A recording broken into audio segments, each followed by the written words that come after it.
Hello, hello, and welcome back to Shelf Talks, the podcast where we dive deep into the journeys of female founders bringing their product based businesses to retail shelves. Today, we are joined by Psyche Terry, the founder and CEO of Urban Hydration, a plant powered beauty and personal care brand dedicated to helping families feel good, look good, and most importantly, do good. As a nationally recognized entrepreneur, product innovator, and purpose driven leader, Psyche has expanded urban hydration into major retailers across the U.S. while donating millions of gallons of clean water to communities in need. She's a wife, a mother, a speaker, a mentor, champions faith and wellness. I'm sure many more things. I'm happy to have her here and can't wait to hear her entire journey. Welcome, Psyche. Thank you. I'm excited to be here. Thank you. Yeah, so let's begin. Can you tell us a little bit about what life was like before starting Urban Hydration? Life before urban hydration was definitely focused on health. I had just gained a ton of weight and that was from getting married. I had just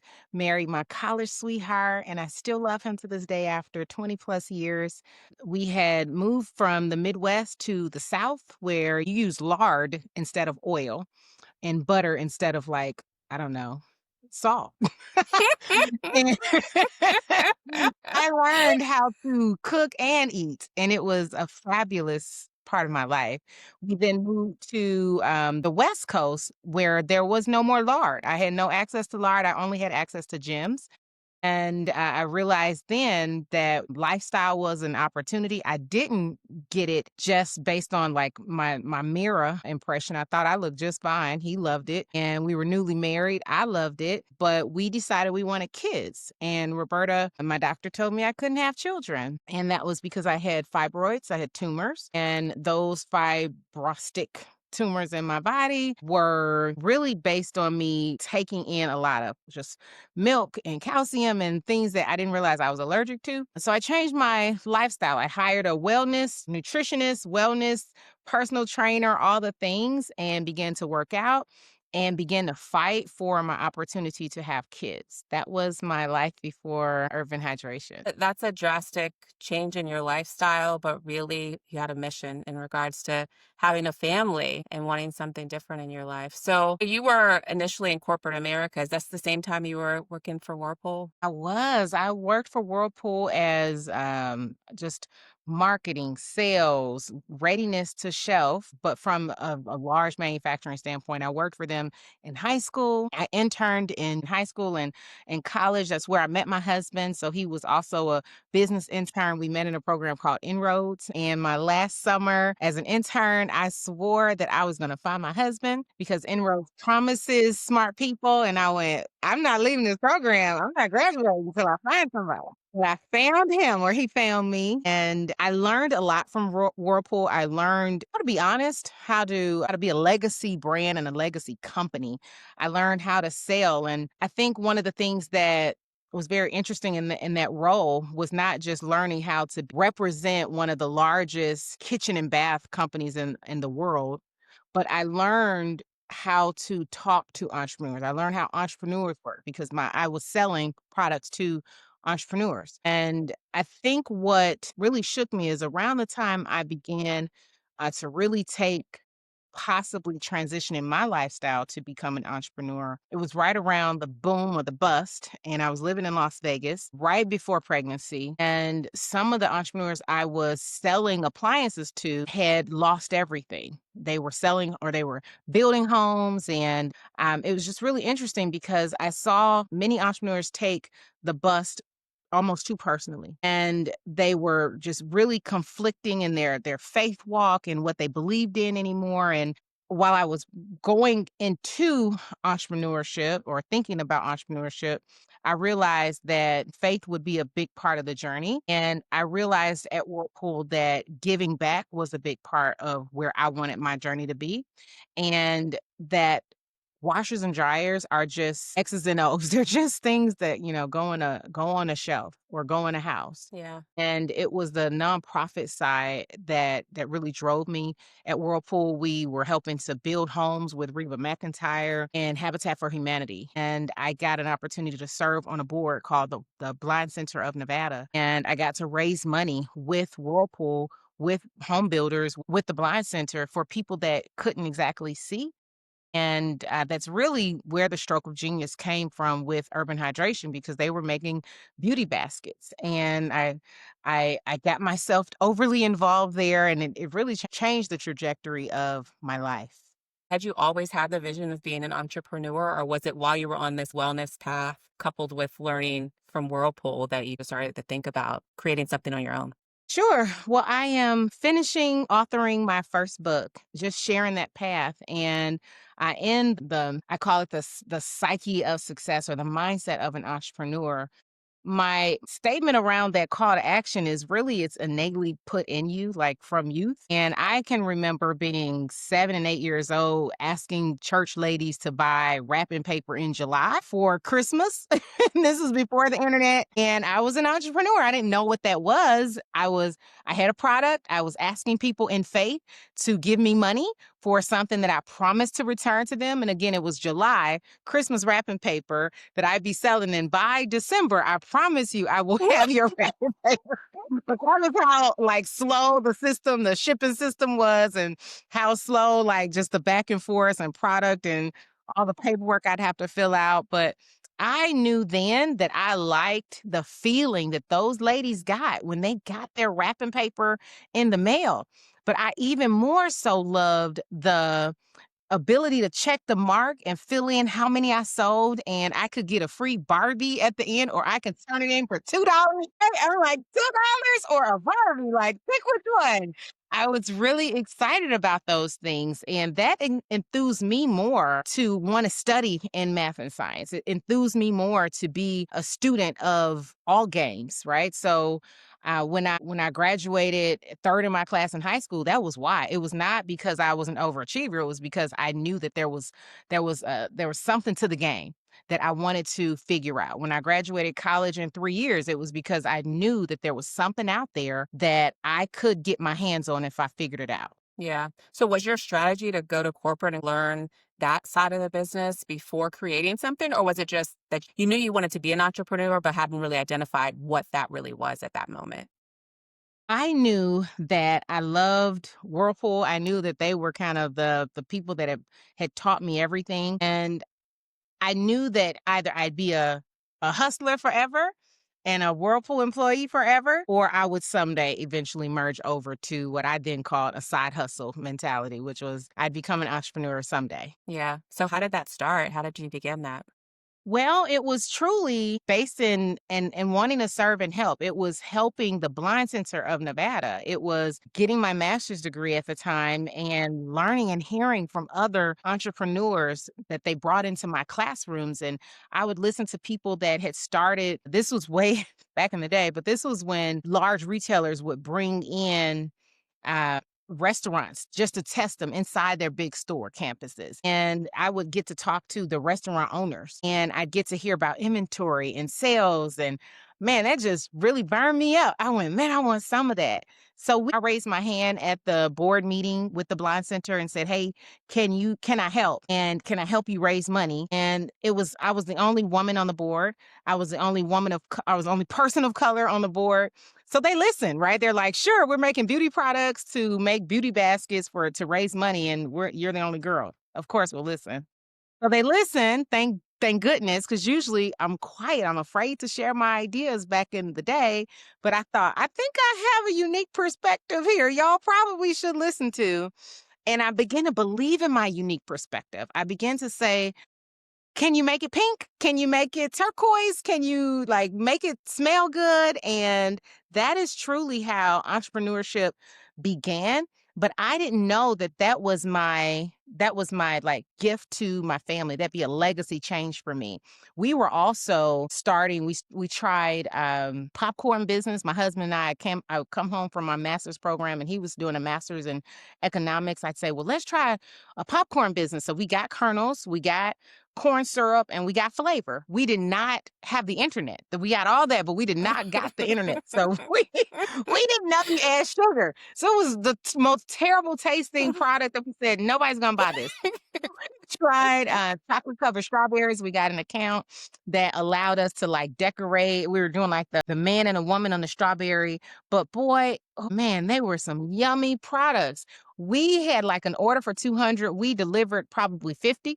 And we were like, look, what is going to happen is every other person will get it and y'all can share because we put the inventory. It was bad. I mean, we were like, this is not going well. And mostly because of the leadership, right? We were not But you eating were well. trying, but you were We trying. were trying, and we were on fed. So those were some of the things that we tried while in the background, urban hydration was just, in my mind, serving. I'm just helping them Yeah. and asking questions and then saying, make me one. What happens when? And I can remember we invited a bunch of friends over to the house. I had samples at this point, and I invited my friends to come over to eat. And I locked all the food upstairs. And I am originally from Michigan. The Midwest is where you are comfortable to fry a fish and have a spaghetti at the same time. And I thought, I know they'll come over for my food. So I cooked fried fish and spaghetti. They came and ate, and I said, okay, everybody, come upstairs. I have something for you. And I opened the door and I'm like, I've got samples. I love for y'all to buy them. And they did. And that was our first sale. And people said what they liked and didn't like. And it gave us the comfortability level to apply for grants, to like put business plans together and actually begin to speak into fruition what we believe could possibly be a real business. Yeah. What kind of feedback were you getting that really gave you the spark to say, hey, this is really going to be something and we should explore it? It worked two different ways for me. It was a side hustle until honestly I could pay myself or I could pay anybody else, right? So it was truly a side hustle, not on purpose. That was because I didn't make enough money to like make it support me. Got it. So I worked for Whirlpool up until we got pregnant. Thankfully, we changed our lifestyle. We got pregnant. We had possible issues where I had to focus even more on my eating and just my health because the baby at the time I was told that I wouldn't live or he wouldn't live, that my fibroids were still going to grow with him and I had to make a choice. So we got real particular about health, healthy habits, what we put in our body, specifically in our body. And as I continue to transition into be preparing to be a mom and hopefully having the baby, and I later had the baby, his skin was dry, my skin was dry. I think we became more of the feedback of like, we need ingredients that will be best for our skin, that will help his little pink rashed skin. I had just visited a dermatologist for really the first time in my adult life, and she was willing to give me a steroid shot, and I didn't want that. So my question was, how can I create plant-based ingredients that would do the same thing that this steroid shot would do, that would help his skin, help my skin at the same time? And that's really the feedback. It was just more, this looks good, this smells good. That was how we started with the Blind Center. And we tried it in retailers. By that point, we got feedback from them that this works, but this doesn't work. Try this, don't use this anymore.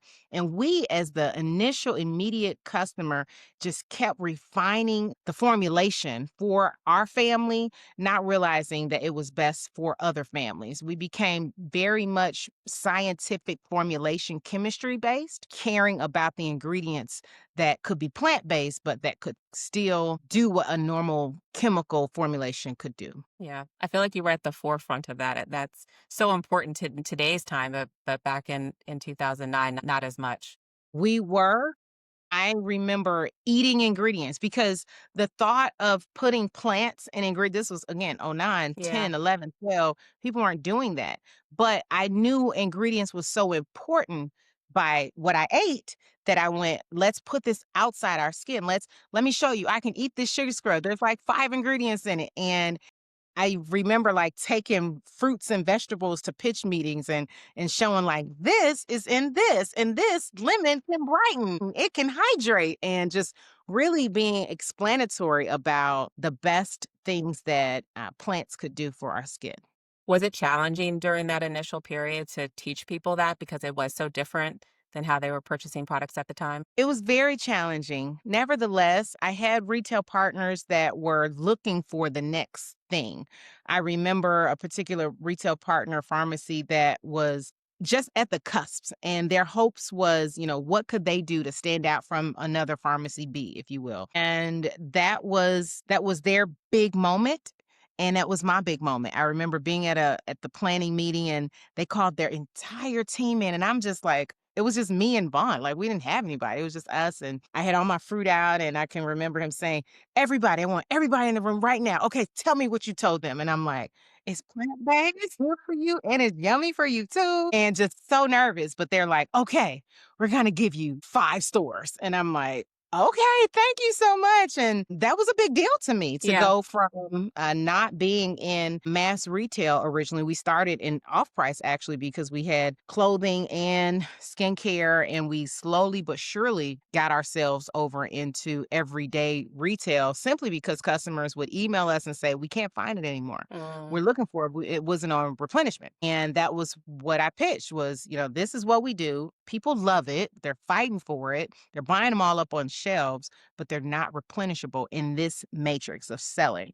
It's only been 5 years that we've been in mass retail and selling on a replenishable basis, but it's been a fun ride, really creating, if you will, this industry of plant-based skincare. yeah. So as you were getting customers saying, "Hey, I want to be able to purchase this in my area," how did you even connect with the retailer, and what was your then change in your retail strategy to start to connect to those specific retail channels? Initially, I reached out.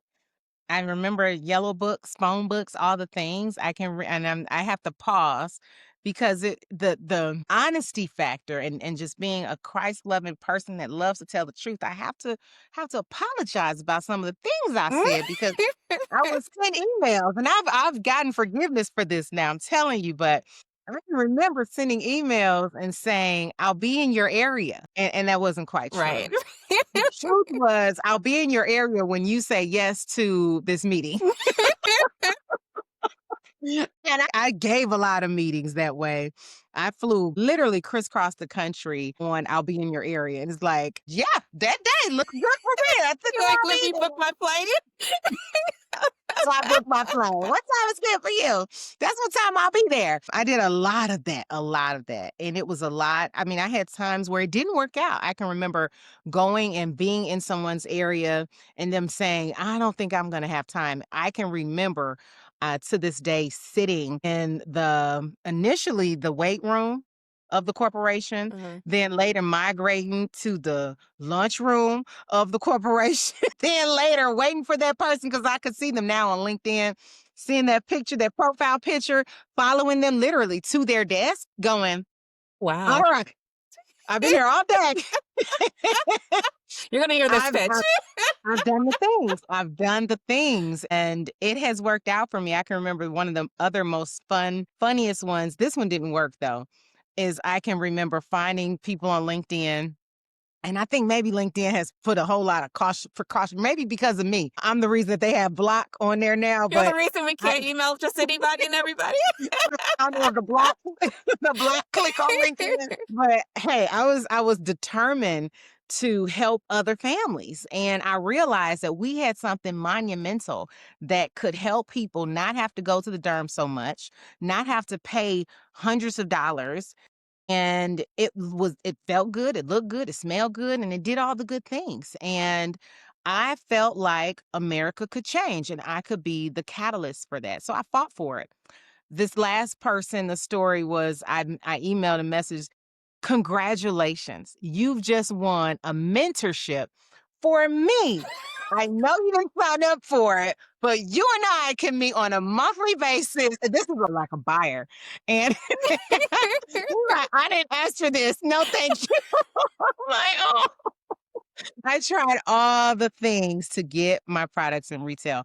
What worked best was retailers learning about it from another retail floor. Mm, Seeing my sell through, seeing my numbers do well was what worked best for me. It yeah. wasn't my omnious emails or messages or winnings to buyers. It was the product that spoke for itself and the customers and the reviews. And to date, we're still the fastest Black owned skincare brand in mass retail. And we're so proud of that. We've been working very hard. I think we're like, and we, numbers are numbers, but we are flux between 123 and 141 of all 1,700 skincare brands in all Wow, the that's country. amazing. Just being in top 150 is so amazing to Yeah. us. And the fun thing is that other top 100 is usually owned by like 5 companies. So you're We really say, number hey, 6. So you're really number 6. you're really number 6, right?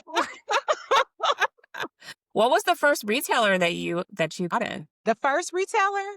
Well, if I can't mention my girlfriend's salon/retail business, right? I can't do that. So the first mass retailer, it wasn't mass, but the first store we got in was TJ Maxx. And that kind of spread the news around. And that was because we had clothing that we were also selling at Macy's. So we had a Macy's clothing collection. The idea that I had in my head with that we would be skincare, luxury clothing, and we would sell to Macy's. And I realized that affectionately, most of my cousins weren't shopping at Macy's. And I went, I gotta get where she's at. And what she cared about at the time was affordability. Mm. Now, I learned a lot about my customer. She will buy a product from Macy's and she'll buy a product from TJ Maxx. So we've had to reorganize our structure, how we communicate with her, because she will buy what works. And she will spend money for it if it works. And we, for quite some time, realized that we were making affordable care that was super juiced up, if you will, no pun intended, but it was juiced up and we were giving away a like profit with every product to make sure we were also building wells in Kenya, building wells in Mexico. We were giving away the house. And we're like, wait a minute. She put this bottle of shampoo in her whatever bag. Wait a minute. We need to get value. We need to get the value back Yeah. that we're putting out there because we can't afford to advertise or we can't afford to hire. We needed to be just as honest with ourselves as we were being with the ingredients. And we called that to the carpet. And I love our customer. She said, I'll pay that too. Mm. And that has been such a phenomenal ride. And we're still under $25. That's our call. Yeah. Is never be more than $25 a product, but we will always give you double $25 worth of value. So we work with Walgreens, we work with CVS, Target, Ulta, Walmart. We really love making sure that our brand is in flagship stores that our customers are shopping in. I think we had the thought process, and this came from my days at Whirlpool. Every home, everywhere. That's a Whirlpool statement. And they probably even have a trademark, but I took it. I borrowed it for several years. And I said, every home, everywhere, every caboodle, every purse, every cabinet. And so now I own it, right? But those are my thoughts. And I figured that I needed to be in every store in order to get there. And I learned after COVID-19, when every store shut down, that was not the best idea. I learned that I needed to know that our brand is essential, that washing and taking good care of yourself, personal hygiene is an essential need for everyone. And I realized that it was time to scope out who exactly I wanted to sell products to. So we left our off-price retail opportunities. We walked away. It was not a pretty walk away because they were like, it sells 97% sale through. And it was great. But we wanted to be more strategic about who we sold to. We've continued to refine who we sell to, and we've since really scoped that marketplace around providers of wellness, providers of beauty, people that are creating a beauty marketplace, if you will, where people feel excited and comfortable to be in, Yeah. or a wellness marketplace where people are taking care of themselves and they want to be there because they feel taken care of as well. So those are the types of partners that we partner with now, and partners that pay their bills too. That's a big one for us. That's to be number 1. So you listed off a pretty healthy amount of retailers. How were you able to build inventory in order to support such a vast number of stores across the country? I could say in God we trust. Our investors, it's twofold, two-sided coin. Our investors are just a phenomenal, wellness-minded couple. Just a blessing that our investor family had so many years in the wellness industry. It was more like the sports industry. He was a baseball celebrity for ages on end, so he understood just taking good care of yourself, looking good and feeling good and doing good all at the same time. So fantastic investors. But we met them in church. And that's the other side of the two-sided coin of in God we trust. So we our pastor knew that we were trying to scale, and our pastors knew that our lead investor was leaving or retiring, if you will. And he set us up. He gave the pastor gave the player and his wife one of our samples after church and just dropped it off. And I mean, you talk about a very nervous week after that. I didn't want to go to Sunday school after that. I was like, I don't want to go. I don't know who I'm going to bump into. I don't know who's going to say what. Right. And it turned out to be a fantastic engagement. They've turned into our best family friends. They've been mentors to our children. And we've really appreciated their leadership and sponsorship for our family and for our business. And that's really how we've scaled up, is with their sensibility and their help. Yeah. That's great too, because I know some founders will, not be as bold in regards to say, hey, I need some support in order to elevate and grow the brand. But you said, I need some support, and we're able to really be connected through your faith. That's great. So when you started to roll out into retail stores, what were some things that you had no idea was going to be something that you had to tackle once product was on retail shelves? Well, right away, I'm visualizing our products on several different shelves. I didn't know that it's so important to go out to the shelves and to see what it looks like on shelves. I can remember when I figured that out, we had a real small office in a warehouse, and I can remember tearing down all the walls and putting up glass shelves. And the team was like, "What are you doing?" And I was like, "I'm putting up shelves so I can see what it looks like at the Mhm. store." Now, my second learning is to make sure when you see it at stores that you can share that vision, that to be a partner with your buyer. Because what I did in my office was I had fruit and vegetables and plants, and I even had LED lights lighting up and it just was fantastic. So when I would go to the store floor, I'm like, it looks nothing like this. Y'all are doing this all wrong. The And LED lights. with my LED light, right? I'm like, but I didn't realize until years later that the products, for instance, we have a product is clear. Like here, Hmm. it looks like it's not clear, but it's clear. Yeah. And on the bottom shelf, it looks gray. And we had to later change all of our packaging to be white so you could see the product on shelf. We couldn't see it on shelf. Yeah. I can see it at my office with my LED lights. It's gorgeous, gorgeous. I remember Premium making it placement. right.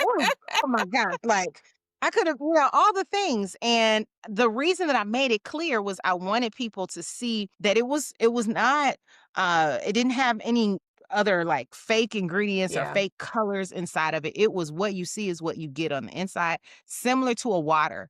And it was fun for me to package the front and the back like when you drink water and you see something on the other side of the bottle. That was my whole like inspiration. Great idea in a grocery store in the soda section where there's lights Hmm. right down on the product. Not a good idea when you're fighting for space amongst beauty and vitamins and all the things. It's Yeah. like, wait, we need to do something about this. So I didn't know that packaging, as much as I knew it was important, I didn't know how important the color of my packaging needed to be. Just how I packaged with words. At the time, I had so many words on my bottles. We've since reduced our word count. We didn't come up in a time where plants went in products was a big deal. So we talked about plants. I mean, I talked a lot about those plants on the front copy. And now that's Clutterbug. Hmm. It's too much for our consumer. She can just QR code that thing or just Google or Instagram me in 2 seconds and find out everything she needed to know. Yeah. So those have been some very big things that I had to learn. And I think the biggest that has been hard for me to stomach and to hold at my heart as a small Black woman, family owned brand has been copycats. Mm. And I don't talk about it at all.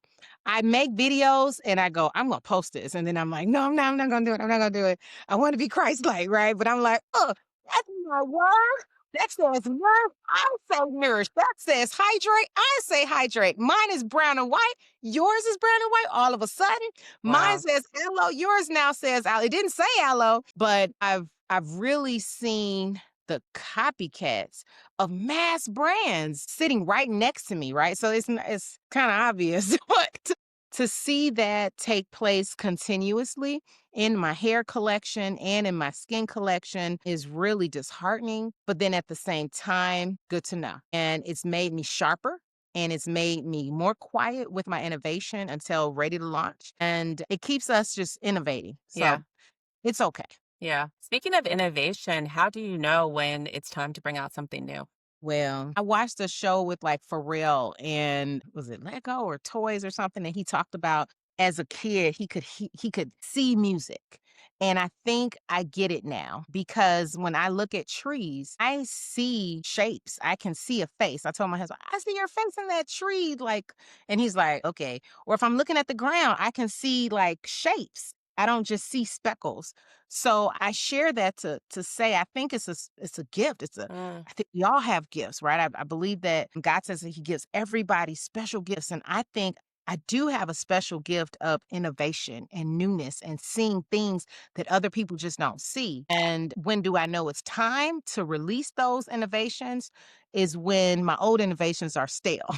When people are slowing down on one thing, it's time to bring out something new. What I've had to learn in that is not necessarily when to do it, when to not do so much. I've had times where I brought out 16 pieces at the same time. Bad idea. Bad idea. Because you can't talk about I can't talk about 16 things. I can't even deliver 16 babies at once, right? So do that.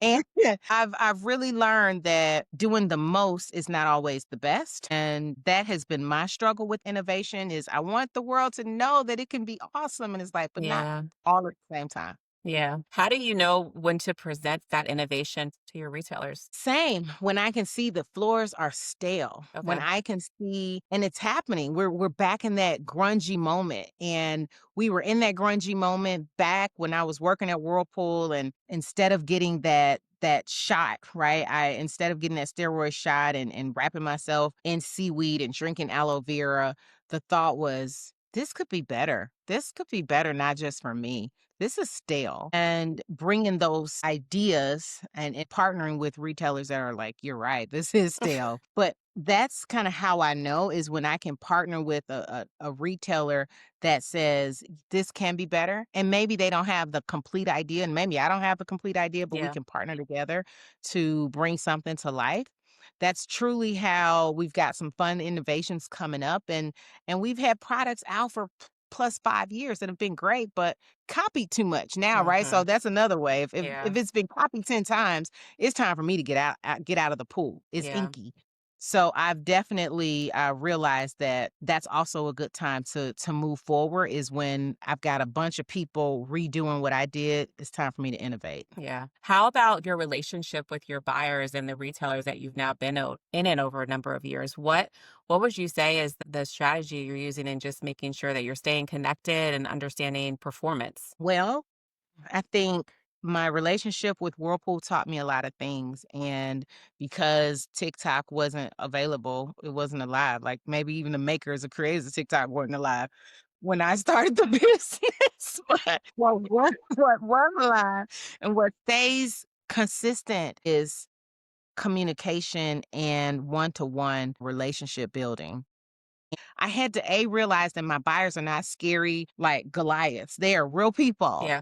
And they're shoppers too. And they like good stuff and they like values. And when I could see that person putting their pants on the same way I do, they just have a choice of which pants they're gonna put on. I realized that if I could help them understand the story of my pants, like there's the movie The Sisterhood of the Traveling Pants. Yeah.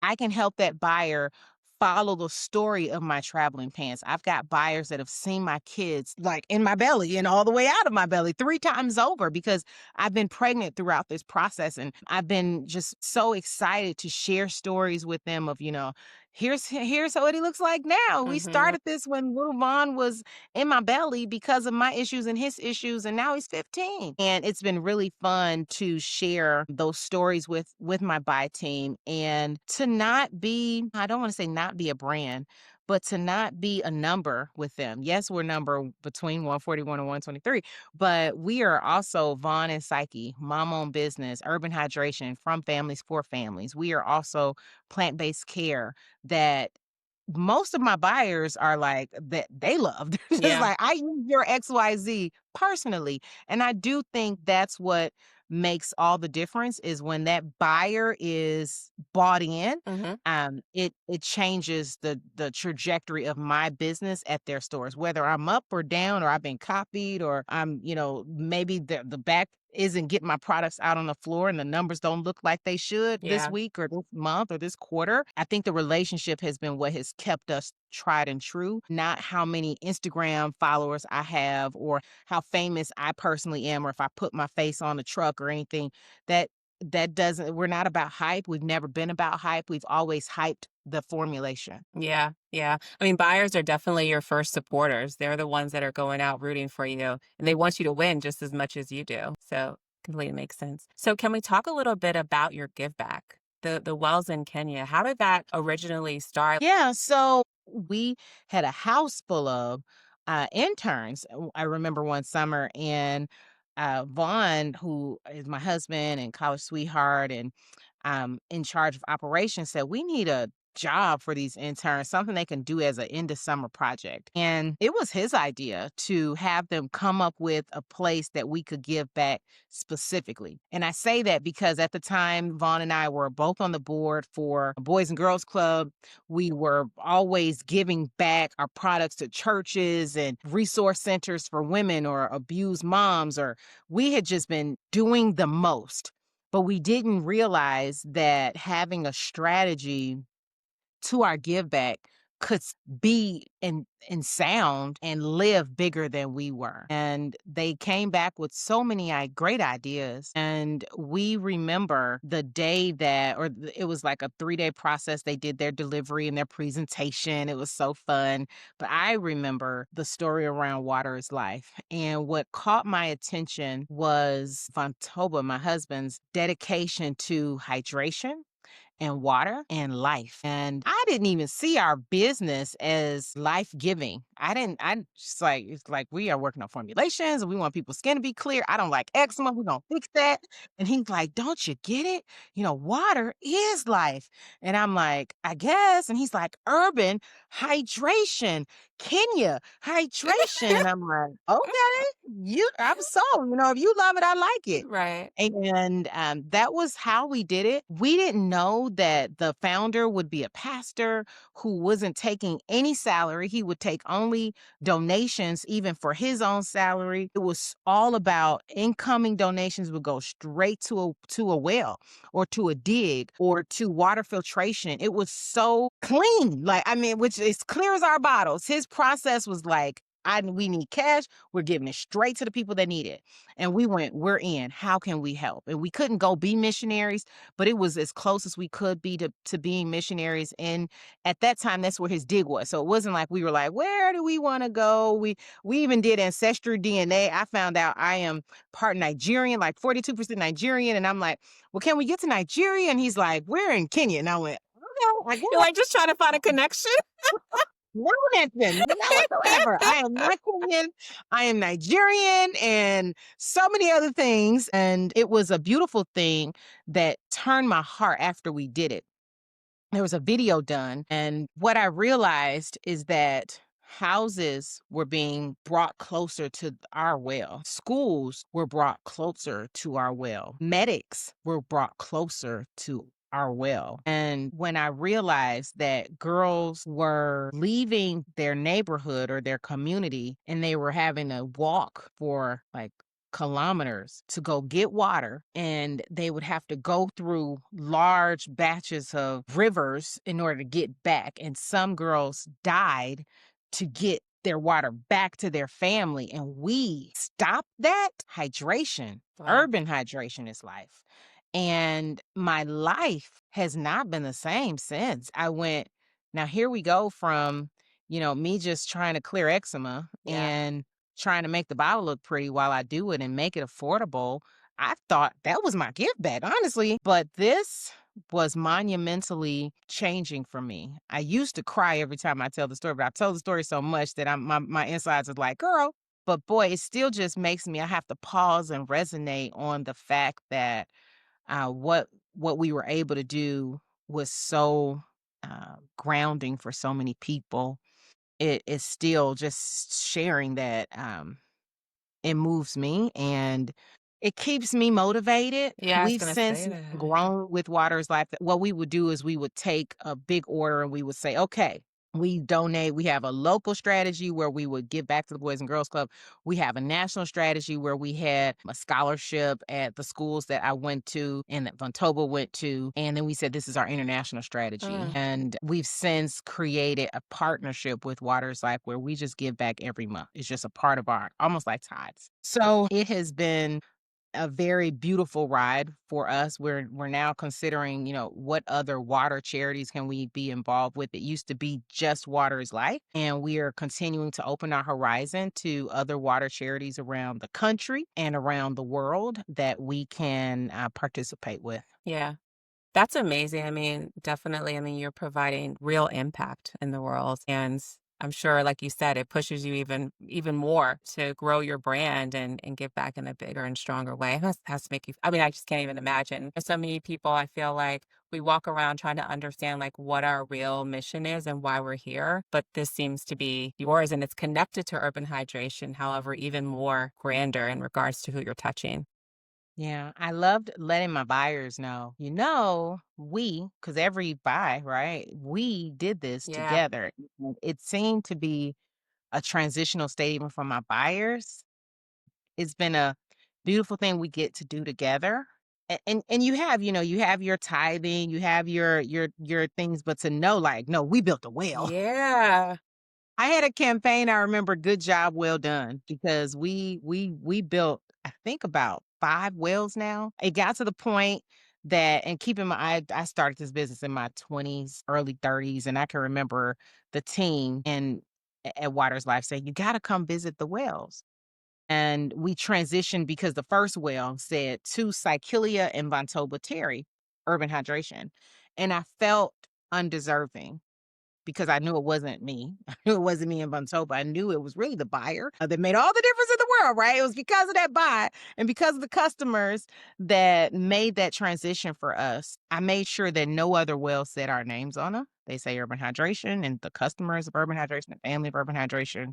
They say, when are you going to come see? And I would say, I'm too immature. It would go to my head. I'm sure I don't need to come there. I'm too immature. Trust me. I'm not set out for that. I would try to go run for president if I saw that. Wow. And it's honestly, I think I'm way too humble. Oh, you still haven't been? I have not been, and I Really? don't know when I'll have it's for me, and it's just me. Yeah. And I know it would be a great Instagram story. I know it would be. I know it would do great on TikTok and YouTube. I know it could be a documentary on Netflix. I mean, it's a great story and we can see the families and all things. And trust me, we've considered that. But it's almost like cooking dinner for me. And this has been my policy. We've done this since 2016. So I guess this is my way of thinking. Yeah. Almost 10 years we've been supporting these wells. It would be like cooking dinner for the sick and then stopping by. Like, so how was it? Do you feel like you would feel more pressure in order to continue by seeing that? No, I think my reality, and I'm getting warm sharing this, but I think my reality is do the deed, keep it moving. I don't need to getting really warm sharing that. It's really close to my heart You because don't need the accolades and the I don't need that. yeah. Just do the deed and keep it moving. I don't need the accolades. I do not need my name on that well. I did not personally there was not one nail broke from me. I mean, it was probably from typing, but there was not one nail broken from digging. It was so many more people there. Yeah. I don't know. I think I don't want to glorify the struggle that they are still dealing with. Like we're not there yet. Mm, And there's so much more resources that I can use to stay my behind here and do more than to go over and gloat and take pictures and show how good I got it or how good I was or like yeah.